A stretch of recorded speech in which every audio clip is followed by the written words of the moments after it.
जय श्री राम भक्तों, स्वागत है आप सभी का हमारे चैनल हरिओम टॉकीज पर। आज हम सुनेंगे करवा चौथ व्रत की पौराणिक कहानी। आप सभी को करवा चौथ व्रत की हार्दिक शुभकामनाएं।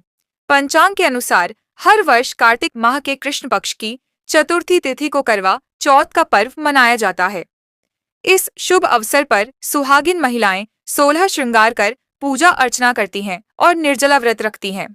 धार्मिक मान्यता है कि ऐसा करने से पति और पत्नी के रिश्ते में मधुरता आती है। पूजा के दौरान व्रत कथा जरूर सुनना चाहिए। आइए सुनते हैं करवा चौथ की कथा। बहुत समय पहले की बात है। एक साहूकार के 7 बेटे और उनकी एक बहन करवा थी।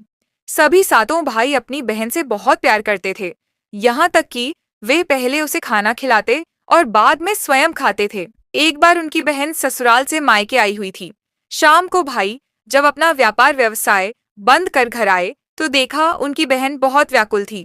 सभी भाई खाना खाने बैठे और अपनी बहन से भी खाने का आग्रह करने लगे, लेकिन बहन ने बताया कि उसका आज करवा चौथ का निर्जल व्रत है और वह खाना सिर्फ चंद्रमा को देखकर, उसे अर्घ्य देकर ही खा सकती है।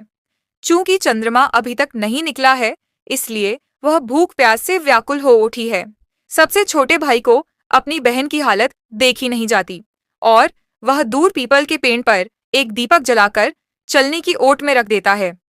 दूर से देखने पर वह ऐसा प्रतीत होता है कि जैसे चतुर्थी का चांद उदित हो रहा हो। इसके बाद भाई अपनी बहन को बताता है कि चांद निकल आया है, तुम उसे अर्घ्य देने के बाद भोजन कर सकती हो। बहन खुशी के मारे सीढ़ियों पर चढ़कर चांद को देखती है, उसे अर्घ्य देकर खाना खाने बैठ जाती है। वह पहला टुकड़ा मुंह में डालती है तो उसे छींक आ जाती है, दूसरा टुकड़ा डालती है तो उसमें बाल निकल आता है और जैसे ही तीसरा टुकड़ा मुंह में डालने की कोशिश करती है तो उसके पति की मृत्यु का समाचार उसे मिलता है। वह बौखला जाती है। उसकी भाभी उसे सच्चाई से अवगत कराती है कि उसके साथ ऐसा क्यों हुआ। करवा चौथ का व्रत गलत तरीके से टूटने के कारण देवता उससे नाराज हो गए हैं और उन्होंने ऐसा किया है।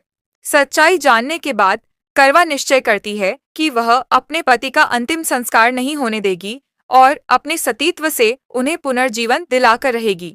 वह पूरे 1 साल तक अपने पति के शव के पास बैठी रहती है, उसकी देखभाल करती है। उसके ऊपर उगने वाली सुईनुमा घास को वह एकत्रित करती जाती है। 1 साल बाद फिर करवा चौथ का दिन आता है। उसकी सभी भाभियां करवा चौथ का व्रत रखती हैं। जब भाभियां उससे आशीर्वाद लेने आती हैं तो वह प्रत्येक भाभी से यम सुई ले लो, पिय सुई दे दो, मुझे भी अपनी जैसी सुहागिन बना दो, ऐसा आग्रह करती है।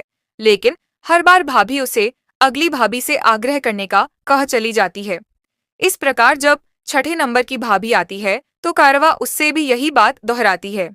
यह भाभी उसे बताती है कि चूंकि सबसे छोटे भाई की वजह से उसका व्रत टूटा था, अतः उसकी पत्नी में ही शक्ति है कि वह तुम्हारे पति को दोबारा जीवित कर सकती है। इसलिए जब वह आए तो तुम उसे पकड़ लेना और जब तक वह तुम्हारे पति को जिंदा न कर दे उसे नहीं छोड़ना।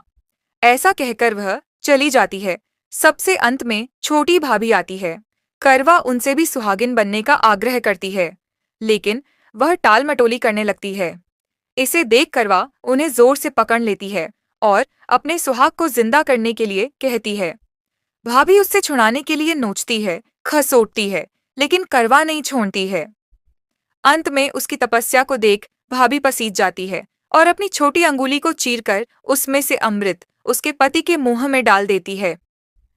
करवा का पति तुरंत श्री गणेश कहता हुआ उठ बैठता है।